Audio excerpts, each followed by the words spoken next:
Good morning. Good morning. Good morning. Welcome back to the show, the Man to Man Pod. I'm yours truly, Darius Butler, the DB of the AB and DB. AB won't be making it today. He's got some family stuff he's taking care of, traveling. So we wish him obviously safe travels. He'll be back next week. And as usual, we still going to have some fun together. We're going to rock together on this beautiful Monday, July 10th, 2023. Already July 10th. So you know what that means. First of all, it means it's hot as hell outside. I don't know about where you at. Woo! But boy, oh boy, it is steaming down here at the crib. And obviously it's South Florida. It's always hot in South Florida, right? Always humid in South Florida. But man, that golfing during the afternoon shit, out the window. Can't do it no more, cuz. I'm a twilight golfer now at this point. I even get out there and get try to get what I did, a 7:03 tee time. Still blazing. So in the morning, yeah, too damn hot. Too damn hot right now. But when it's cold, we complain about it being too damn cold. At least y'all will. I won't. But hey man, glad to be back on this beautiful Monday. I hope you got your 30. Wearing a hoodie is crazy. So it's hot outside, Roscoe, but indoors, I keep my house at a good 70. 70 is the perfect temperature for me in my home. Okay? Me in my home, 70. We on 70, 72 maybe. What's the perfect temperature in y'all crib, matter of fact? I would like to know. That light bill. I got to figure out how to get this light bill down a little bit, though. But 70 degrees is perfect in my home. So 70 in the crib. It's always hoodie weather inside. But this hoodie outside, no, not today, buddy. Not this week, not this month. But anyway, it's July. So you know what that means. No NFL still. No NBA still. Even though we do have some things to talk about with the NBA and some, I guess they're figuring it out. They're adding some in-season tournament. We got some hopefully future superstars made their debut in the summer league. So we got a little bit of NBA talk. We do have some NFL talk, even though it's not here yet. I'll dabble into a little bit of the AFC North and their preseason odds. And I'll wait till AB gets back for us to have that real conversation about it. But we're definitely going to take a peek at those odds for the AFC North now. Real quick, you got 10 seconds to tell me who's in the AFC North. A little quick man-to-man quiz. 10, 9, 8, 7, 6, 5, 4, 3, 2. All right, here you go. For those of you who didn't know who's in the AFC North. That's the Baltimore Ravens, the Cleveland Browns, the Pittsburgh Steelers, and the Cincinnati Bengals. So we'll talk about the AFC North. And obviously their previews, win totals, who's going to win it, who's favored to win it, who's betting money where. And then once again, we'll have a deeper conversation once my guy AB gets back. A little bit of baseball talk today as well. And then, since AB's not here, a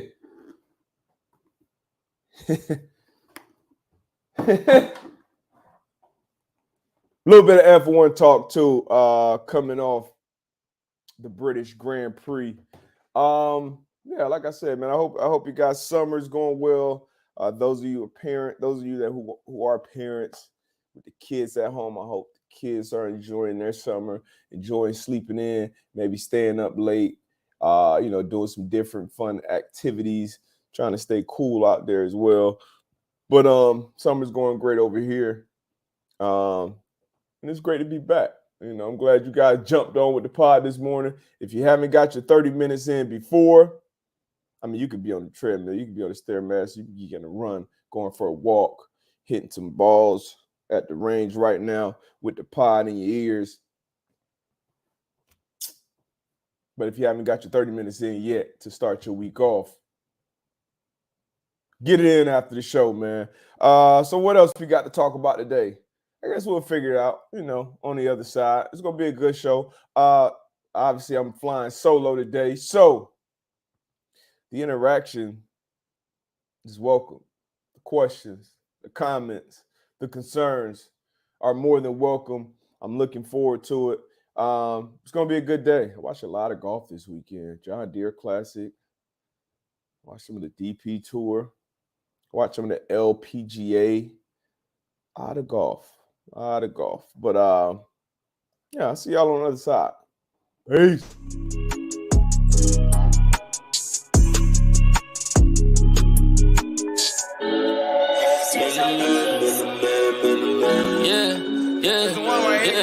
Man to man, yeah, we talking.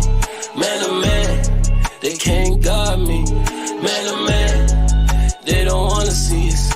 Man to man, they don't know how to beat us. Man to man, man to man, man to man, man to man, man to man, yeah, man, struggle that's in me, that's why I want it so bad. Must be the hustler in me that keep my foot on the gas. When you got it from nothing and hard times ain't so bad, just know I'm coming for everything that they said I couldn't have. I put my life inside it, yeah, I kept it solid. Yeah, I played the field, that's how I feel about it.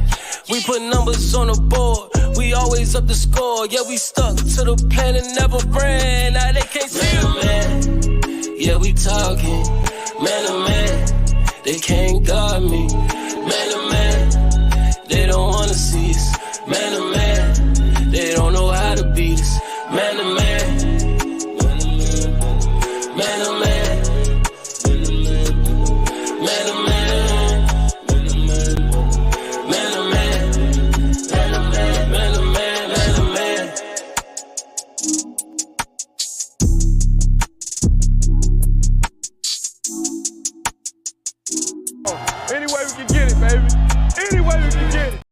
Any way we can get it.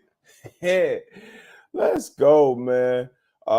Seen some interesting comments already. F the AFC North. Damn, we got beef with them. Corey?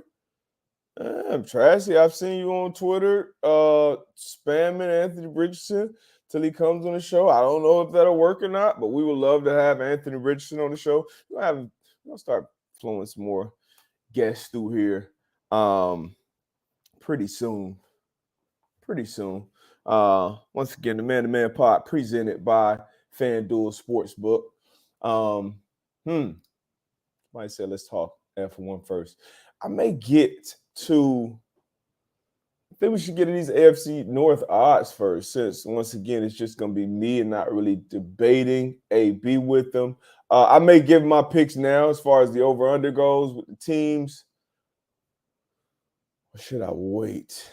Yeah, I'll give him now. And then obviously we'll talk about where the money's being bet, which team, and stuff like that. Let's get right to it. What are we going to start with? Lamar Jackson, LJ8, the beautiful Ravens. Their over-under win totals set at 10.5. LJ's been making a lot of waves for the last couple of weeks, doing a lot of positive things down here in the community, in the South Florida community. He is an absolute Broward County legend off the field, on the field, become the highest paid quarterback this offseason, betting on himself. He's obviously dealt with some injuries these last couple of years. He's won a unanimous MVP already. He's, won a couple playoff games already. Not enough playoff success for a lot of people. But I think he makes a huge jump this year with those weapons. These are hands down the best weapons he's had in the NFL. Odell Beckham coming over. They paid him some good money too, coming off a year where he was fully rested, had a full season and off season to heal from that ACL surgery. Drafted Zay Flowers, who was wide receiver 1 for a lot of people in this draft. I like him a lot. Coming out of Boston College. D-Hop is still out there. He's still available. Maybe bring him in. You got that backfield. You got Mark Andrews. You got Isaiah Likely. You got Rashad Bateman. You got a new offensive coordinator. Greg Roman's out of the picture now. Greg Roman was an offensive coordinator, got an offense to a Super Bowl with Colin Kaepernick when they lost the Super Bowl to the Ravens. But run heavy, tight end heavy, not a lot of 11 personnel opening up, throwing the ball down the field. So we'll see if they're doing a little more of that this year. 10.5 wins. We know the Ravens win games, especially when Lamar Jackson's in there. Very good head coach, also with Harbaugh. With all that being said, that's high, though. That's high. 10.5 is tough, especially in that competitive division. And with all that being said, I'm going to go there over there for the Baltimore Ravens. I'm going to make that quick. I'm going to go over Baltimore Ravens win at least 11 games this upcoming season. Now out to the Cincinnati Bengals. Expectations are high. They've been high since they drafted Joe Burrow, the wonder kid out of LSU, fresh off a national championship. Got hurt early in his career, has bounced back and been nothing but spectacular. I believe I saw on the Pat McAfee show the other day, he needs 4,000 yards and 30 touchdowns to become maybe the second, third quarterback to do it. First one since Dan Marino in his first however many years. But Joe Burrow has been spectacular. A lot of people say he's got the best wide receiver core in the league with Tyler Boyd, T. Higgins, and Jamar Chase. Lost some key defensive pieces, starting with Jesse Bates on the defensive side of the ball. So that's a big deal for that defense. But a lot of people believe safeties are replaceable, so we shall see. But they're over under set at 11.5 wins right now. That's high. That's a lot. The Browns, I expect the Browns to be better this year. I expect the Steelers to be better this year. And we just talked about the Ravens, where I expect them to be. So I'm going under. I'm going under with the Cincinnati Bengals. I think they right at that 11-win game, 11-win total, I'm sorry. 11.5. So this may move before the season, may move up before the season. We'll get into a little bit of where the money is on these teams. But I still like this team a lot. Obviously, still like the offense a lot. The defense with Lou Anarumo. He does a lot of different things with his defense to get the best out of the players that are on the field. So it's a lot to love about this team, and they've been kind of on this trajectory for the last few years. But we shall see. I'm gonna go under though. I'm gonna go 11 wins. And I think it's division is always close, but I think Baltimore squeaks it out, gets probably one more win.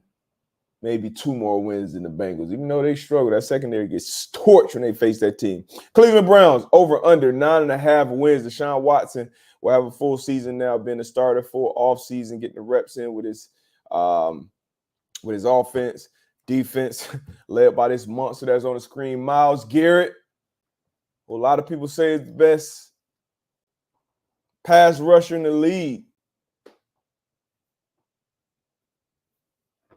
9.5 wins. Oh, so God, they gave Newsome. I like Newsome a lot, especially in that slot. I like him on the outside. I like him in the slot as well.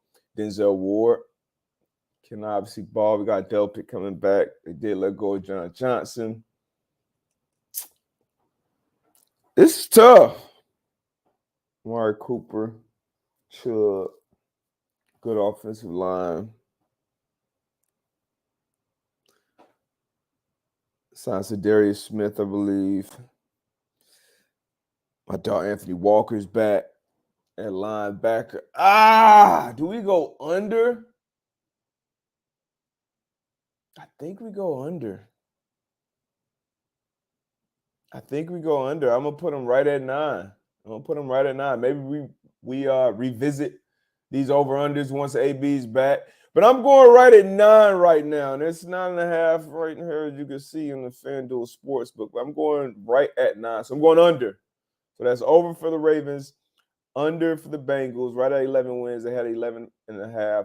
And then for the Browns, I'm also going under. I'm going to put them right at 9. Steelers win total. If this guy right here can stay healthy, huge, huge, huge impact on this defense and on this team as a whole. The win-loss record with TJ Watt in the lineup is obviously significantly different. TJ Watt is an absolute monster. Over under set at 8.5 wins. Mike Tomlin still hasn't had a losing season. An 8-win season would be losing. So this is an easy over for me, for the Pittsburgh Steelers. Largely because of that reason with Mike Tomlin. But then Kenny Pickett. Kenny Pickett going to the second year. He showed some promise late in the season last year. They moved on from Chase Claypool. Sometimes it's addition by subtraction. Some other guys are going to get some more opportunities. George Pickens needs to be more featured in this offense. Love Muth. Najee Harris, he needs to have a big year in that backfield. Offensive line needs to kind of come together a little bit more. And then the Pittsburgh Steelers have always hung their hat on their defense. You signed Patrick Peterson to kind of help shore up that back end a little bit. Patrick Peterson still playing some good football. Minkah Fitzpatrick, one of the best safeties, especially playing that deep part of the field, or that robber, that intermediate, like digs and crossers, like that area. His instincts, his speed, his ball skills, all those things are really second to none at that safety position in the league. So if their guys can stay healthy, I think they're primed for a better year. Still not fully sold on Kenny Pickett, especially when you look at this division. The other quarterbacks in this division, I think they still have the 4th best quarterback in the division. That's the most important piece on an NFL team. All the other guys, except Burrow. Burrow will get paid next, but you got really 3 other max guys at that quarterback position. So, but I still see him winning over 8 games. That's what Mike Tomlin does. So I'm going over. So over for the Steelers, over for the Ravens, under for the Browns, under for the Bengals as of right now. These are the odds for the division. Right now, the Bengals are favored at plus 130. Then comes the Baltimore Ravens, plus 250. That's where I'm going to put my money. Ravens plus 250 on July 10th to win the AFC North. Browns plus 390 and the Pittsburgh Steelers at plus 470. These are the bets. These are the people that are betting the percentages. The people are betting on the AFC North to win it. The Pittsburgh Steelers, they got 37% of the money on them. Why? Because they are the longest odds. People trying to make the most money. Makes sense. Then the Bengals at 27%. Then the Browns at 20%. And then the Ravens at 16%. And this is the handle where the most money is being bet on teams. So you got the Bengals, the Steelers once again, 36% of the handle, 31% of the handle. The Browns at 18% of the handle, and the Ravens at 15% of the handle. Now, a lot of you out there over there like either watching or listening, what the is a handle? What does the handle mean? What does the handle mean in sports betting? The handle is simply the total amount of money a sports book has accepted in bets on a game or period of time from bettors. This isn't the book's revenue on a given game or event. The handle represents the total amount wagered. Okay? So look, we got a little bit smarter already. Listening to the Pizzot, man. So those are my picks. Let me make sure I write them down. Ravens over. Steelers over. Bengals under. Browns under. Anybody disagree with me? Let's see. Let's check the comment. Oh, I see some over. I see some under. Kenny F. and Pickett over if Watt stays healthy. Oh, God. It is just a fact, Corey. Tomlin doesn't have losing seasons, which is absolutely insane. But it's true. It is true. A question popped up on my timeline last night, sticking with the football stuff until we move on. The top 3 pass rushers in the NFL. The 33rd team put this tweet out, actually. For those of you who don't know, 33rd team is comprised of former executives, maybe some current executives too, NFL executives, NFL current and former head coaches, and former NFL players. I've been on some of these calls. You got Marvin Lewis on there. You got Rondé Barber I've seen on there on the calls that I've been on. Mike Tannenbaum, Chuck Pagano. If you look up this, it's it's a wealth of knowledge on this 3013. Now, some of the stuff they put out is a little outlandish. Maybe you just put out for interactions and content or whatever, like most people do in this space. But I thought this was a good question, especially for this time of year, July 10th. Who are the 3 best edge rushers in the NFL? Now, before I get to my answer, I would like to see some of y'all answers. The best 3, the top 3. Who are the top 3 pass rushers in the NFL? Don't have to rank them. I didn't rank them when I put mine up. But 3 definitely popped to mind quickly. And then based on my reactions on the Twitter, which I'm not sure how long that'll be around, but based on my reactions, it was definitely a name I forgot. And we just talked about him in that AFC North. It was definitely a name that will be on my list. He was coming off a healthy season, but he wasn't on my list. From Dingus RS, we got TJ Watt, Nick Bosa, Myles Garrett. I'm not sure if that's in order or not, but that's a hell of a top 3.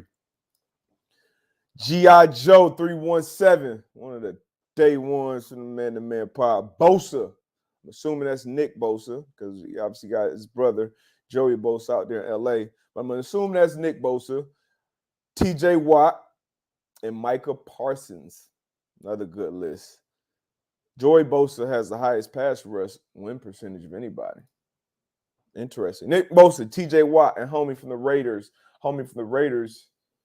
Max Crosby. Going to assume. Jensen, Nick Bosa, Garrett, Parsons. So, Jerson Cerna, Nick Bosa, Myles Garrett, Michael Parsons. Yeah, Michael Parsons. That's what he meant. That was my 3. So we had the same 3. I had Michael Parsons, Nick Bosa, Myles Garrett. Everybody jumped to my back. Said, yo, you missing TJ Watt. You tripping. This is slander. How is this here? TJ Watt, Von Miller. Hey, I feel you. It's a lot of, if you look at this name, you look at this list. Hassan Reddick, unbelievable year. Matt Judon, unbelievable year last year. Von Miller, we know who Von Miller is. Brian Burns, Spider-Man, love him out of Carolina. Cam Jordan's been a dog. Rashawn Gary's on the uptick as well. People had a lot of questions about him early on in his career, and he's done nothing but get better year in, year out. Trey Hendrickson, not pretty, no gloves, just a workhorse, lunch pail guy, but he gets it done. Joey Bosa, got to stay healthy, absolute dog. Highsmith from the Steelers, I think that was a little bit of a reach, but Zadarius Smith, same. Good player, very productive. But I feel good with my top 3. Michael Parsons, Nick Bosa, Myles Garrett, all freakishly athletic. Their motors are crazy. And that's what I love in a pass rusher.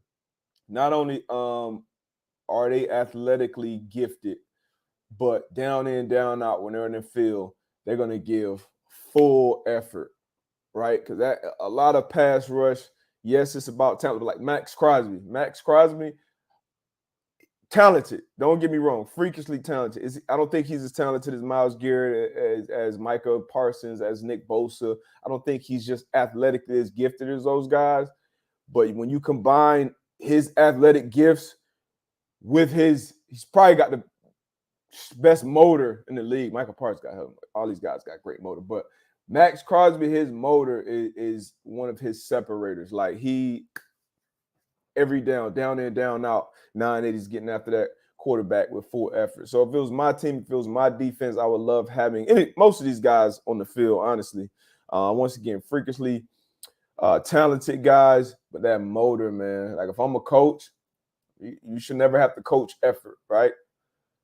None of these guys, none of these great pass rushers over the years, most of you don't have to coach effort. And these guys, it's a tough job, obviously. You're going against these very athletic tackles and getting a kick step and getting back, and obviously they know where their quarterback is for the most part. But that motor, man, it's tough. So if it was my guy, if it was my defense, I may have my guys on the sideline a couple of drives, maybe first, maybe second down. Put them out there on third down. If the team gets the first down, leave them out there for a few plays. But my elite pass rushers, I'm not having them out there every snap. We're playing 65 snaps a game. I want my elite pass rushers to kind of be around that 45, maybe 50 snaps of those games. On the Bills, they've done a great job of like rotating their guys. Obviously, you got to have depth to do that because when you put in the backup, you want him to be able to hold his own as well. But Judon doesn't get the love he deserves. I think he does around the league, around the players. For a long time there last year, he was leading the league in sacks, actually. But love the celebration, his sack celebration. Absolutely love it. Love the red sleeves. Matt Judon is an absolute dog. What else we got, man? What else we got? We're going to talk some AFC North. We talk some pass rushers. Let's see if we got any other NFL to get to before we move on. Nope, we don't. Let's get to basketball. Anybody been watching basketball? Probably. This chat, I'm going to go with probs. Nah, but we're going to talk about it anyway. Victor, I gotta get this name right, so I'm going to keep trying. I got to get the name right. He's the number one pick. He's an absolute alien, 7'5", moving around like a guard. Obviously, a ton to work on.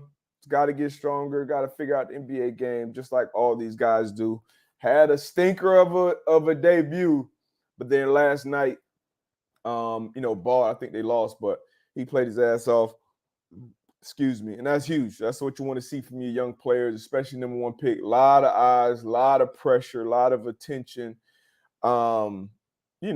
Being the number one pick and everything that comes with that. So for him to bounce back and have the type of game, even though it's in the summer league, for him to bounce back and have the type of game that he had, I believe, last night is important. It's big because he could have easily just went into the dumps, had more of a slump, and then had all these questions. Once again, NBA Summer League, it is just that. It's the Summer League. But I remember watching Dwayne Wade, LeBron, and these guys make their Summer League debuts. And, like, the thing about it, when you're number one, number two, number three pick, you should easily, like, stand out. Oh, okay, that's the guy. Even if I never watched these guys in college, no clue who they are, that's the guy who's going to make plays when it's really the real NBA guys out there. But Victor bounced back, had a great game. Victor Scoot Henderson out in Portland. That was my guy from the jump. Like Scoot a lot. He looks like he's gonna be a dog. Brandon Miller, I think he could show a little more. I like Brandon Miller though. I like him a lot coming out. These guys will grow, but the Summer League is in full swing right now. And the NBA announced the in-season tournament. And they had it was more details in this, but I didn't want to get all the way into it of the different teams, the different regions and all that stuff. I don't like it. I think it's dumb. Players on a winning team will win $500,000 each, which is big. Obviously, it's bigger for some than it is for others. but it is big. That's a nice chunk of change right there. Players on the losing team of championship, 200,000 each. Players on the losing team in semifinals, 100,000 each. Players on the losing team of the quarterfinals, $50,000 each. So that's the money, but I don't know what the real incentive is here for, like, obviously the star players, especially because the issue that the NBA is having, in my opinion, is the star players not playing in a lot of the games. And as an NBA fan, when you go and pay whatever you're paying to go and enjoy that game, if you live in Indiana and, LeBron or Steph or Kawhi or Embiid or Victor Wembanyama, did I get it right? One of these guys is coming to your city to play. These players, these star players, are mostly responsible for selling out these arenas. It's not like football. Obviously, football, if your star quarterback is hurt, ticket sales will probably be down. A lot of casuals that would show up to the game probably won't show up if, like, a big star receiver is out or something like that. But for the most part, that team, if you got a competitive team, if you got a good team, a team that community is behind, they're going to be selling out these football games, showing up. And basketball is different. It's very, very player driven. If that player is playing or if that player is not playing. I think that was the biggest issue with the NBA. I think maybe shorten the season a little bit from 82 games, maybe to 70, 75 games. It is soft, because I grew up with, dogs playing 82 games if they could. 80, 82 games. But to add an in-season tournament, I don't like it. I don't know how long it lasts. I do like the play-in tournament because it makes the end of the season more important, and it kind of extends the NBA playoffs, which is obviously the best part of the NBA season. But the NBA in-season tournament, not a huge fan of it. Not a huge fan of it at all. But we got some that was our NBA talk for today. Let's see. I didn't see this yet. Some breaking news not breaking, but some news, some updated news just for the sports fan, especially the NFL fan, to be educated on. This tweet from my sports update, Ari Mirov. He's always all over all of the football news. Players who were franchised this offseason have 1 week to finalize a long-term deal. I believe July 17th is the cutoff date. Four players that we all know and love. And I'm sure if you're a fan of one of these teams, you'll like to see a long-term deal figured out sooner than later. We know deadlines spur action for the most part. And we got a week right now for Saquon Barkley, running back for the New York Giants, to get under contract, or he'll have to report and play under this 1-year franchise tag, which nobody wants to do that, especially a running back. Josh Jacobs, another running back out there. And for the Vegas Raiders, Tony Pollard will be the premier running back for the Dallas Cowboys. I think he gets his figured out. It's just my opinion based on Jerry Jones' history. And then tight end Evan Ingram, who had a great year last year with the Jacksonville Jaguars, and Trevor Lawrence. He's also trying to figure out and work out a long-term deal. If I had to guess who gets a deal done, I say Saquon gets a deal done. Gotta have it. Gotta have him. I saw reports coming out about Daniel Jones asking for top 5 quarterback money, 45, 47 a year, whatever it was, as he should, in my opinion, regardless of what we think and about where he ranks in the NFL. Or it's been a lot of guys that have been paid top 5 quarterback money that damn sure ain't top 5 quarterbacks. You just strike when the iron's hot. When it's free agency, that's what you do, especially when you're a young quarterback playing the most important position in sports. You're damn right I asked for 47. But he got a good deal nonetheless. But I think Saquon's deal gets done. Not as sure about Josh Jacobs. Josh McDaniels comes from that Belichick tree, so don't think they're going to pay a ton of money to a running back. That's just my opinion. I think Tony Pollard's deal gets done. He's obviously had an injury last year to end this year, but he's expected to be back at full strength. An absolute dog. It's obviously going to be a whole different ball game without Zeke there and him being really the bell cow of that offense, carrying the ball and catching out of the backfield. So they got to take care of him, but I do think they pay him.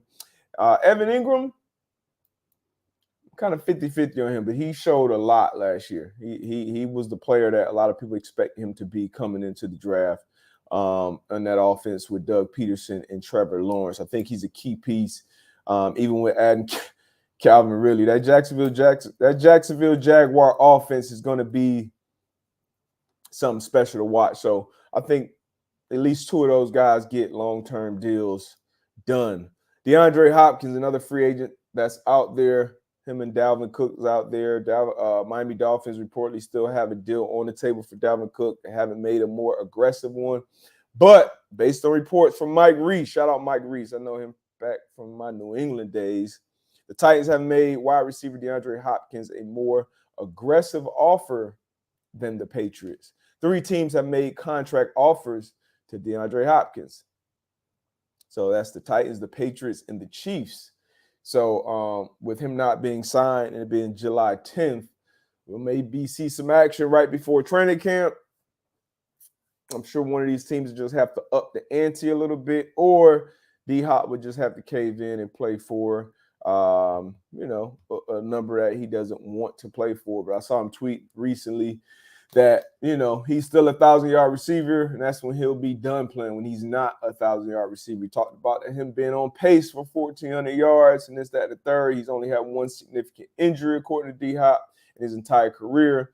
So be interesting to see where he goes. I personally would love to see D-Hop with the Baltimore Ravens. I think that would be a match made in heaven for him and Lamar Jackson. D-Hop, let me tell you, from a person that's played against DeAndre Hopkins a lot, right? We were in the same division for, I believe, 4 years, maybe 5.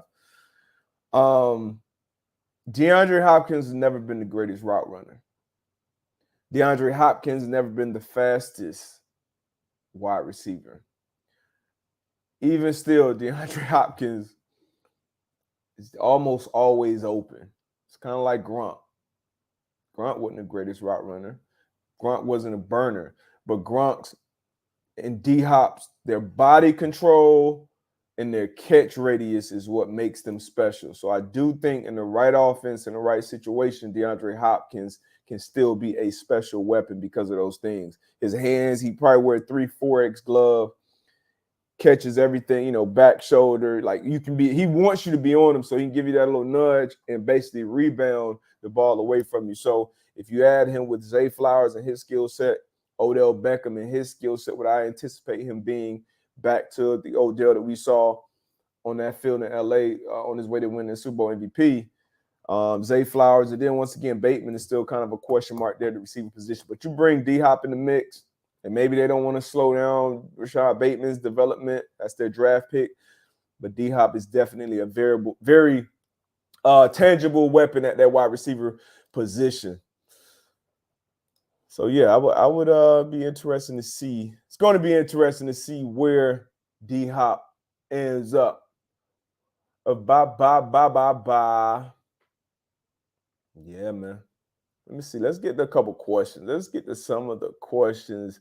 It could be about football, sports, or it could be about anything, honestly.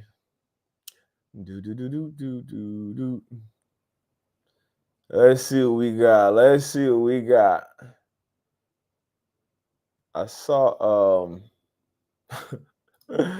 Trashy. I think that's Trashy McStoner. D-Butt.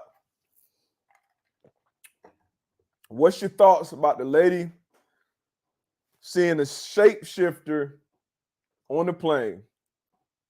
You know what? That was an interesting video. But I didn't see the guy. I heard he had a vertical blink or something like that. I didn't see the guy. The lady felt very she looked serious, all right? I'm not flying with it. That muck is not real. Y'all want to die with him, y'all die with him. If I'm sitting up there, I'm not certain I wouldn't have got off that plane, but depending on where I was going, when I had to be there, why I had to be there, I would have probably flew back. But I would have definitely looked back like everybody else did to see the not real MF she was talking about. But yeah, man, look, At this point in time, July 10th, 2023, I'm going to be honest with you. It ain't a lot of shit out there that would surprise me. Okay? I just leave it at that. It's a lot of stuff out there going on. This has nothing to do with this particular video. Not enough proof there, not enough evidence. Didn't even see. I haven't even seen the guy. I don't know if you guys have. I haven't even seen the guy. But there ain't a lot of shit out there that would absolutely shock me. I put it like that. That was funny to see though. Any other questions? D-Bud, Dylan Green. D-Bud, you beat Pac-Man's 4-5-1-5. That was impressive. 39. Pac-Man got 2 years on me. That was very impressive. I guess 4.48 that he was going to run a 40 in, and I thought it was going to be hand time. Any athletes in here that are familiar with being timed on a hand time versus being timed on a laser, it's completely different. But Pac is still in great shape. I think his kids still I know his kids are track stars, so he's at the track a lot. So I'm sure he still gets his track workouts in. And track is always, Pac-Man has always been a world-class sprinter when it came to that. So we've seen Darryl Green run a 4.2, 4.4, something like that at 42. So it's possible. But the question is, would I beat 4.5-1.5? I don't know. I'll be close to. I still think I'll be under 4.5, but that could just be the athlete and the confidence in me. But I believe I would be up under 4.5. I haven't ran full speed that far in a long time. I play basketball a lot. I still get up there. I'm still a rim grazer with ease. I can still pretty much do almost all the dunks at 37 that I could do when I was 27. So I don't know. I honestly don't know if I will ever run a 40 again, but that was very, very impressive by Pac-Man. And his hammy wasn't 100% either. So that's tough. We get into that. We get into the F1 stuff. Oh, don't you worry. I see some questions about the F1 stuff. Question from SJ Mason.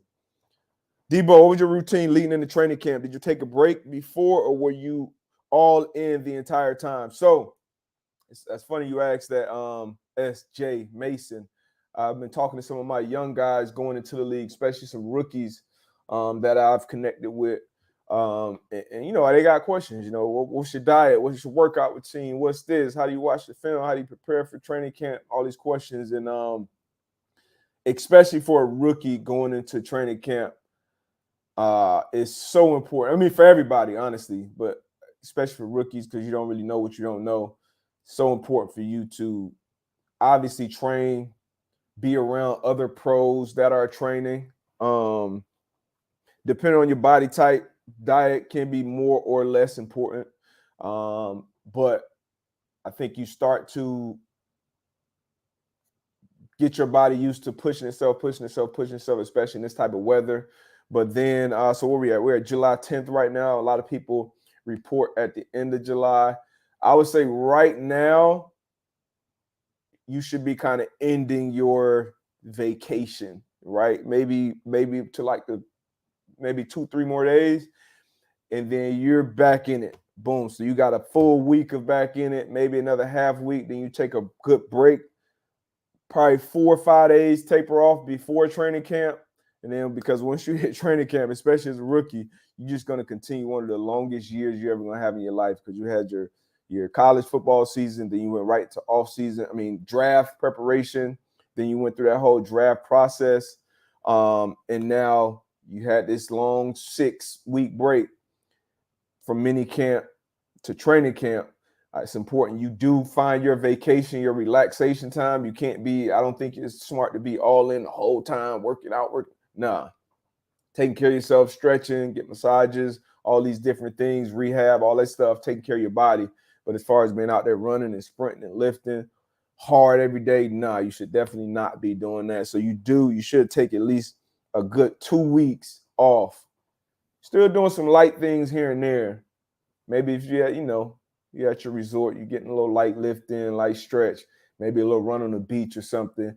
But it is good for your mind and your body to take a nice little break, 2.5 weeks, and then leading up to training camp, those 2 weeks leading up to training camp, making sure you back on point and then kind of hit that ground running. But yeah, it's different for everybody. Everybody's body's different. And as a veteran, you kind of get your own routine. But that's what I would tell the young guys. I get to one more question. Hey,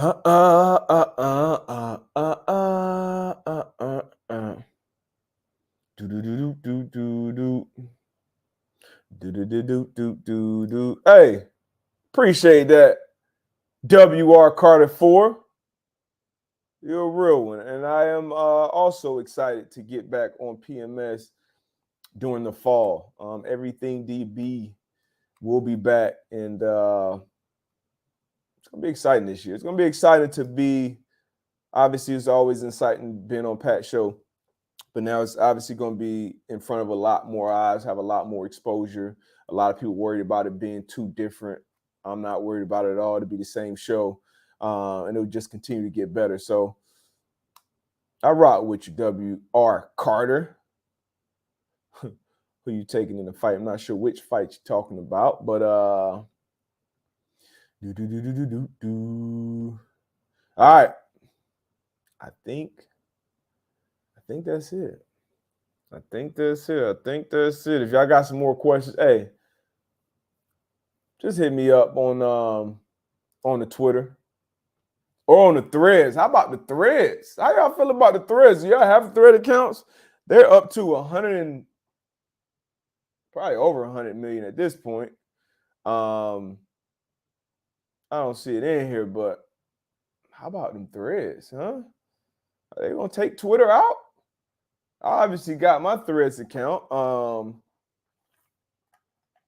Pretty easy to just, do it right on IG.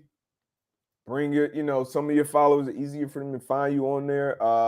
It's kind of still at its beginning stages. Still don't have my GIF, whatever you call it. Still don't have that button. That is critical for me, because I speak fluent GIF. A lot of times, that's the best reaction for something. You say something crazy to me, you say, hey, it's not even worth it. See that? Very important. Zuck.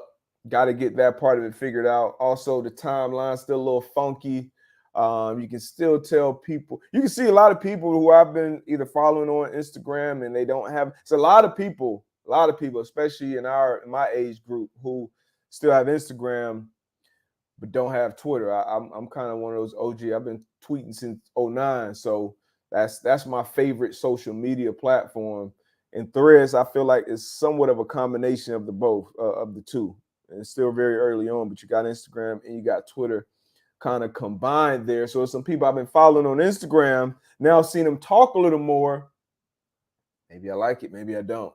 Twitter, I feel like is more, hey, you hear what people say, you see what they're into, you hear opinions on things, you see them type, you may see some, they see motherfucker can't spell. That may be a,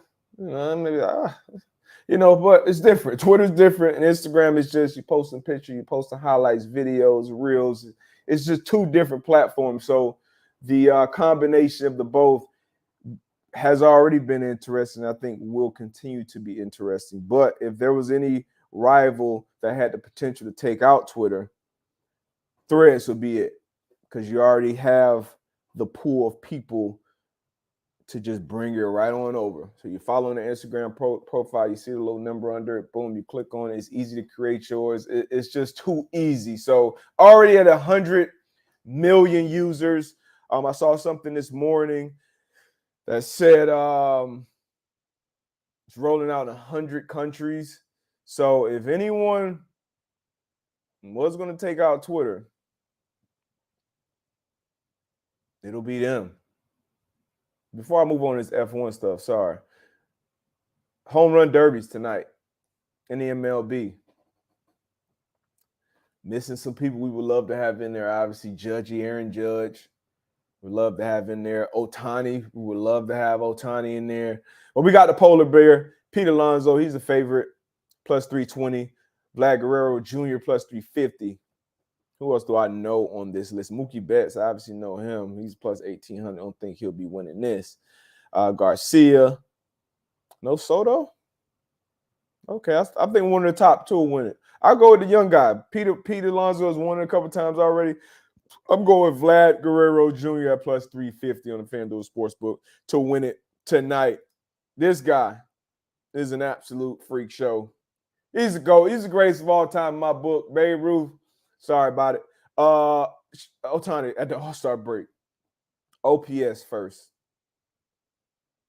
The slugging percentage, I believe, first. Home runs first. Triples first. RBIs third. Hits eighth. Runs ninth. Batting average 10th. I don't even know what BAA is, but he's first in that too. Strikeouts, fourth. Somebody tell me what BAA is, please. I mean, this guy, Jeff Passan, he put it out there. Let's be abundantly clear about something. Babe Ruth never did anything like Ohtani is doing now, according to Jeff the Jet Passan on Ohtani's last month. I mean, he's an absolute freak show. He's an absolute alien. He is what baseball needs, I think, especially for the young people. Batting above average, I believe, is what BAA is. Roscoe, you might have made that one up, but I'm going to rock with it because I'm ignorant of it too. So if someone is here to correct him, let me know. And there's another absolute freak show out there on the baseball diamond. This guy, Ellie De La Cruz, out in Cincinnati. Now, we got to get De La Cruz out of Cincinnati. I mean, beautiful. I've been to Cincinnati a couple of times. Beautiful ballpark. Great baseball fans. Ain't nobody watching the Reds, though. But De La Cruz, he's going to bring him out to 6'5", freak show. This dude stole second, third, and home. Off again. Pitch down and in. Fade throw. There's no chance. And knowing that if he got a jump, he's going to home. The throw. He's... What? I tried to do it on MLB the show. Off again. Pitch down and in. Fade throw. There's no chance. And knowing that if he got a jump, he's going to home. The throw. He's... The athleticism, the confidence, the onions on this guy. So these are some guys that we need to watch if you're watching baseball at all. LSU had the number 2 and the number 1 overall pick in baseball. They're on a hell of a run right now as a university. LSU in 2023 won the women's basketball title, won a natty. We remember that. Angel Reese. We remember that. Won the men's baseball national title and then had the first overall pick to the Pittsburgh Pirates, and then the second overall pick to the Washington National with Paul Skins,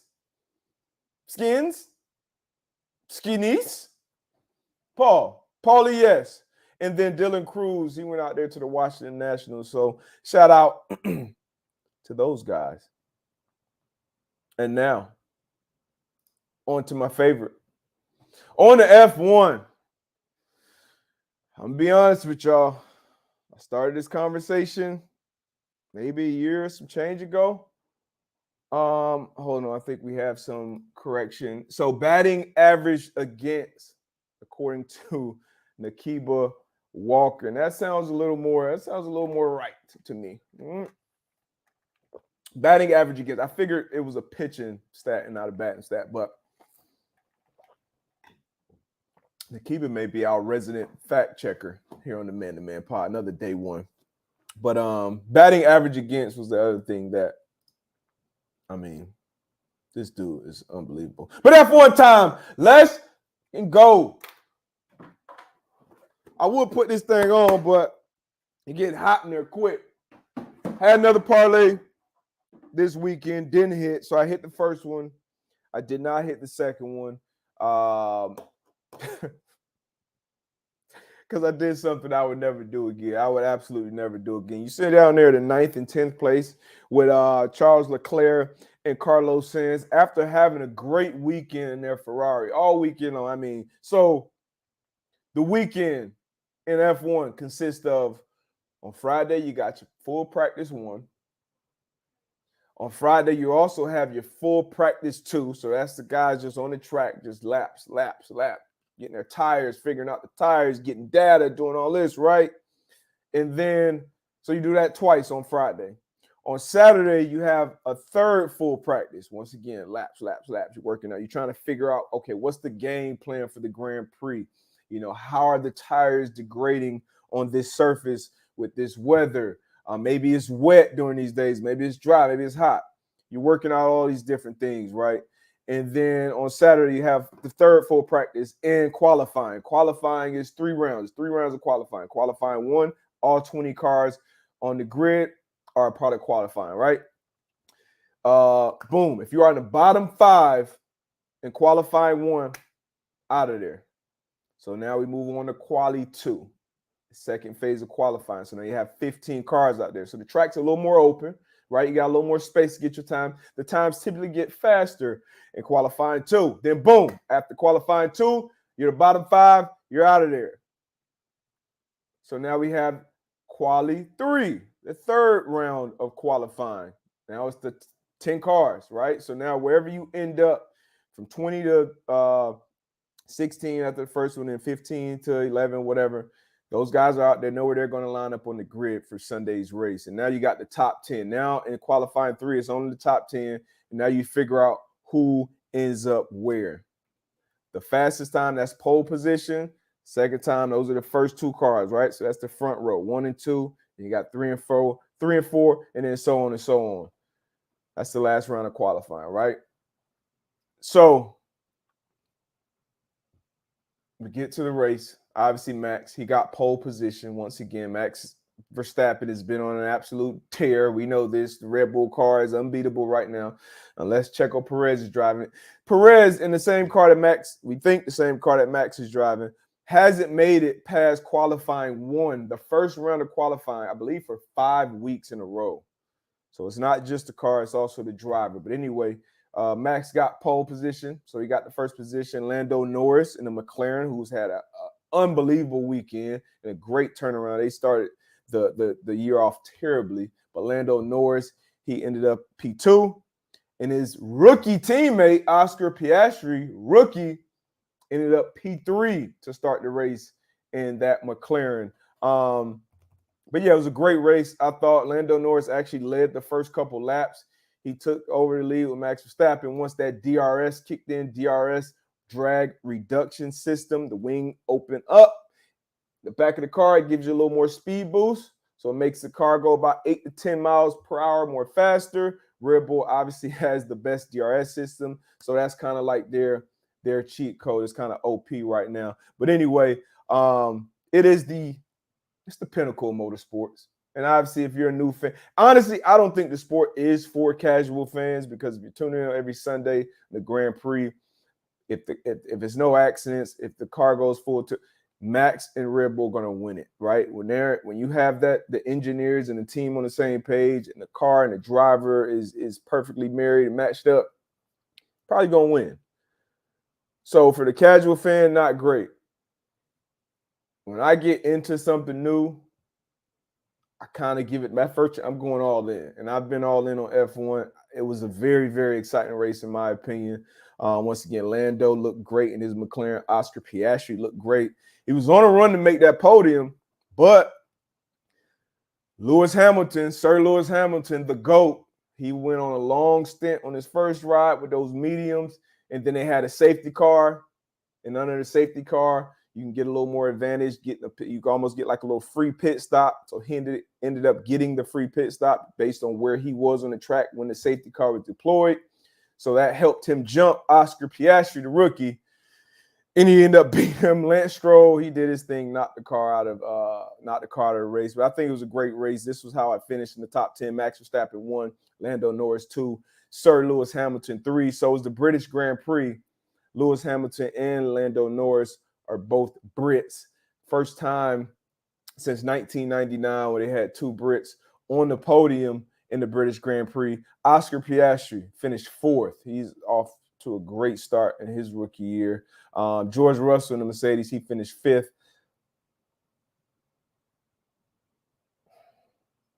I like George as a driver.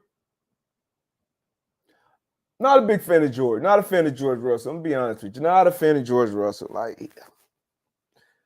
And if you've been watching the Grand Prix and you listen to him on the calls, and you probably know why, but not a fan of George Russell. For example, you heard what I just said about Lewis Hamilton getting lucky, and that's a part of sports, right? Definitely part of racing. You get some fortune, you get some luck involved. Lewis Hamilton got lucky that he was in the right place on the track when the safety car came out. So he got that free pit stop. If he didn't, Piastri and McLaren probably ends up P3 on the podium. So after the race, George Russell's like, hey, man, Piastri actually deserved to be on the podium. But Lewis had some fortune and got out there and got on and blah, blah, blah. But like, bruh, then on the radio call during the drive, he's like, yeah, where am I at? Where's Lewis? They tell him, oh, Lewis is up in 3. Did Lewis pit already? Yeah, he did. Ah, shit. All right. Let's like, bro. I don't like, bro. I'm gonna be honest with you. But this is a great race. Nonetheless, Checo Perez, he ended up in 6th, even though he started 15th on the grid. Fernando Alonso ended up in 7th. Alex Albon in the Williams, he had a great run as well in that Williams all weekend long. He ended up 8th in front of both Ferraris, who my dumbass had on my parlay because I believe they started 4th and 5th on the grid, I think.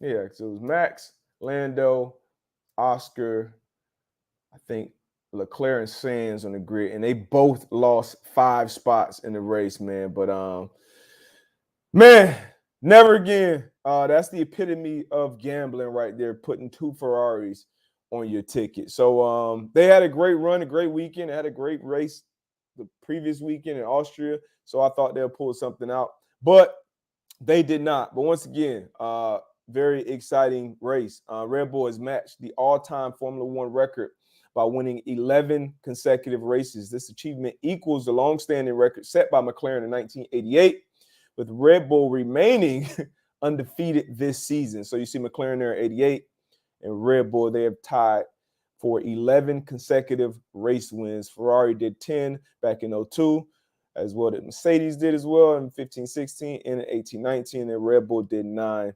2013, 2022. These are the driver standings after the British Grand Prix. Max Verstappen clear of the group, 90 points clear, 255 points.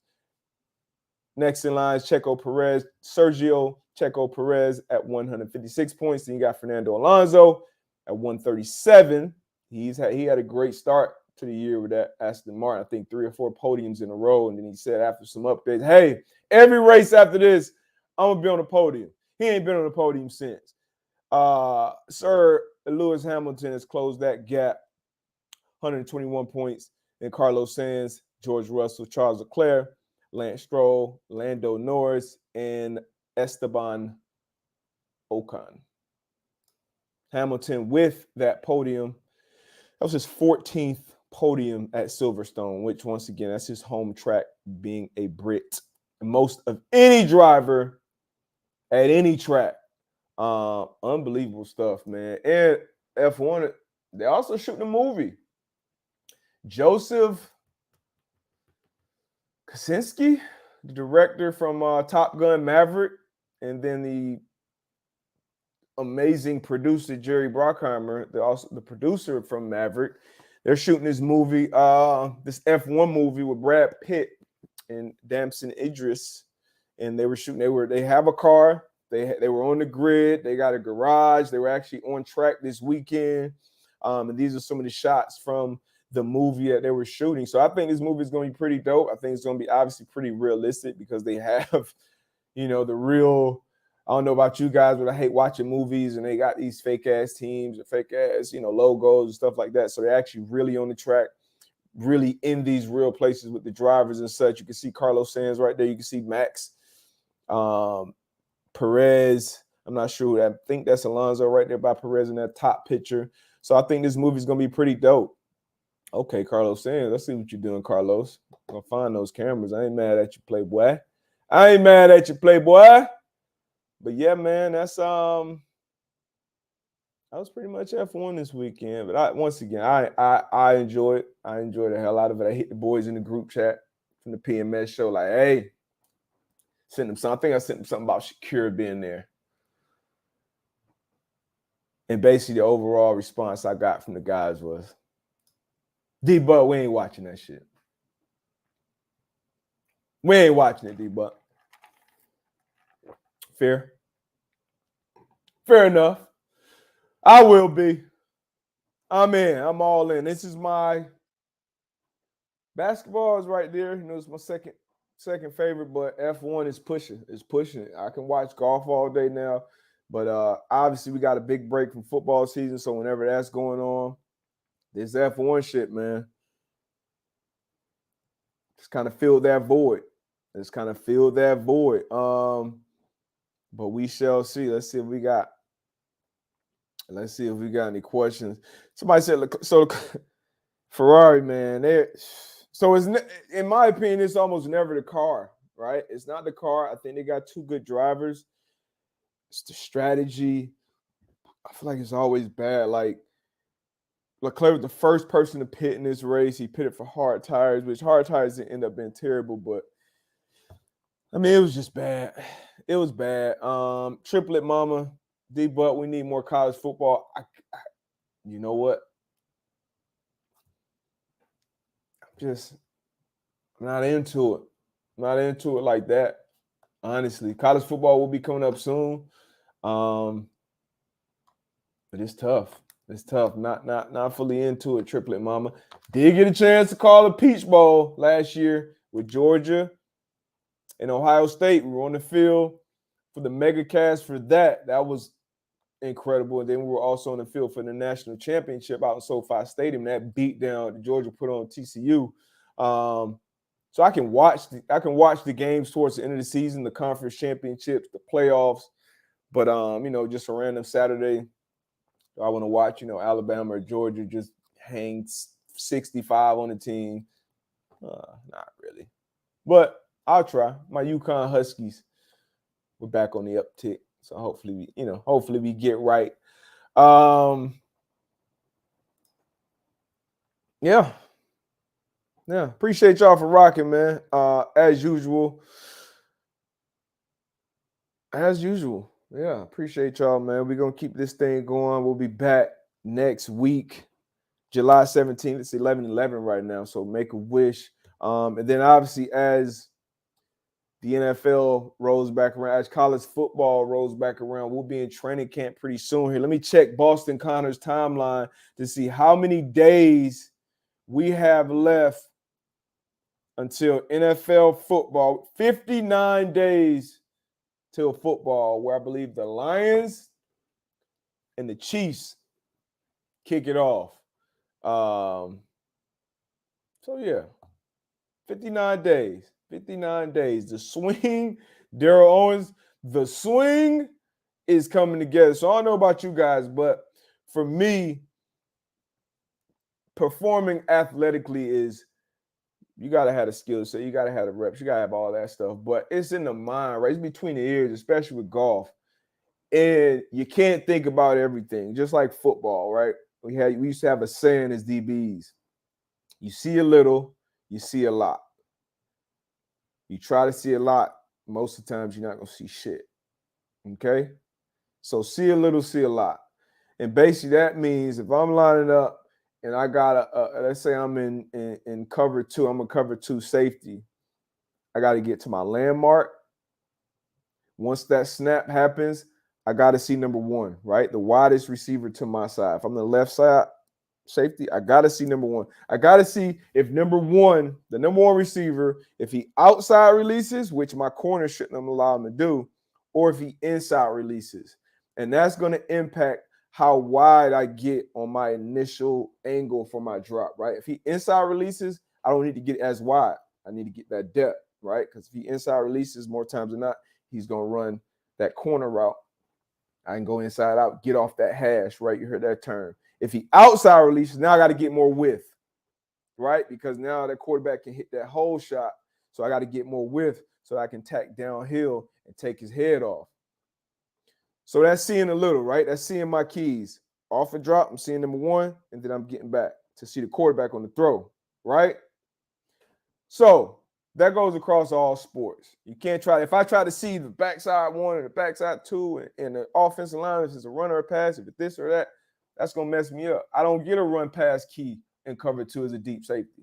That's not my responsibility. I'm not a run defender. So with golf, I try to make everything as close to football as possible. So when I get up over the golf ball, I need to have keys, right? So now at this point in the game, D. Owens, I get over the golf ball and I tell myself,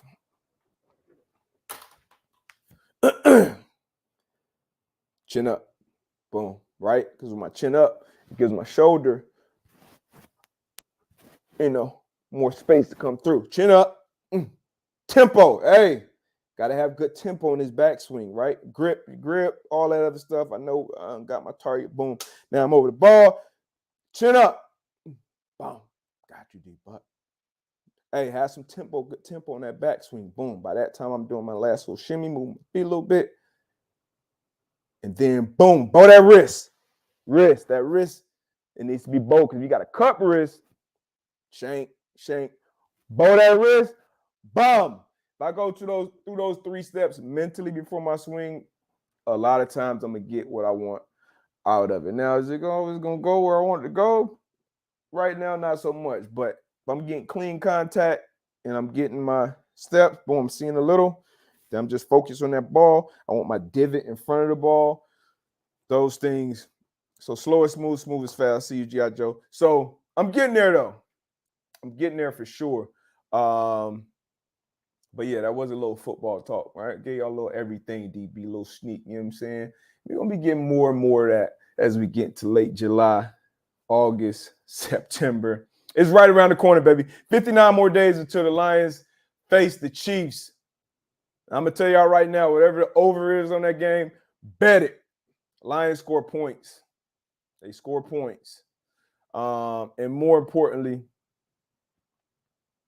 Lit Nick, good question. Last F1 chat. Are you going to Vegas? Yes. Absolutely, I'm going to Vegas. Are you kidding me?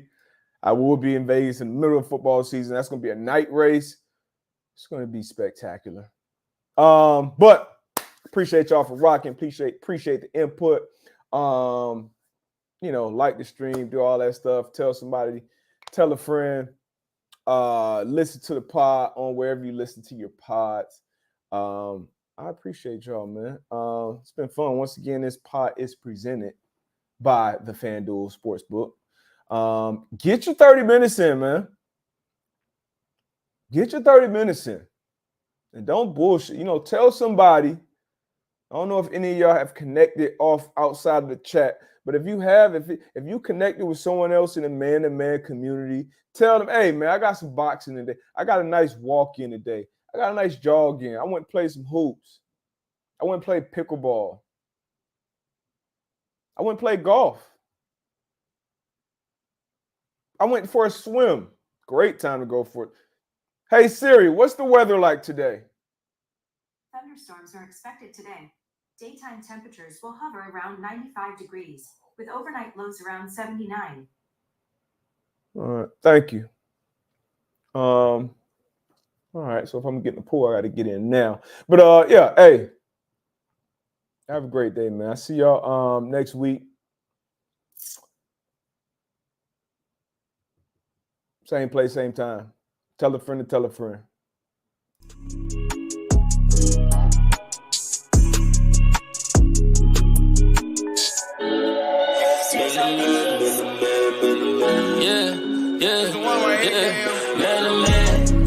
Yeah, we talking, man to man, they can't guard me, man to man, they don't wanna see us, man to man, they don't know how to beat us, man to man, man to man, man to man,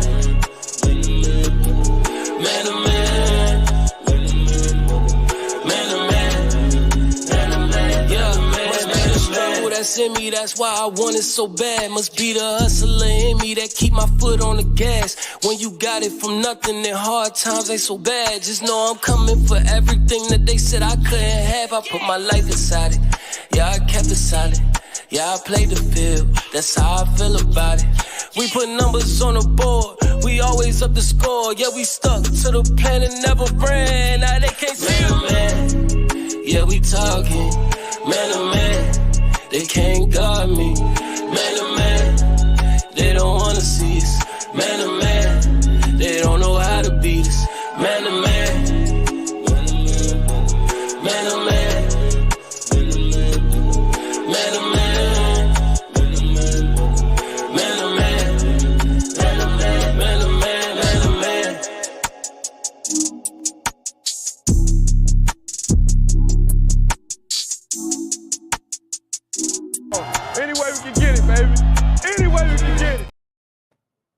Hey, I saw somebody mention something about that sphere in Vegas. I think it's like a $2 billion sphere they got out there. Got me to thinking. Got my little noggin to going. I went and watched this movie called The Sphere. Sphere. Very interesting. Very interesting. Dustin Hoffman, Samuel Jackson. Can't think of the lady's name. Damn. Dustin Hoffman, Samuel Jackson. I can't think of the other two main actors in the movie, but pretty good movie. And obviously interesting with everything that just went on with the submarine, right? It's a submarine. They go down. They check out this Sharon Stone. That sounds pretty correct. Sharon Stone. They go out and check out this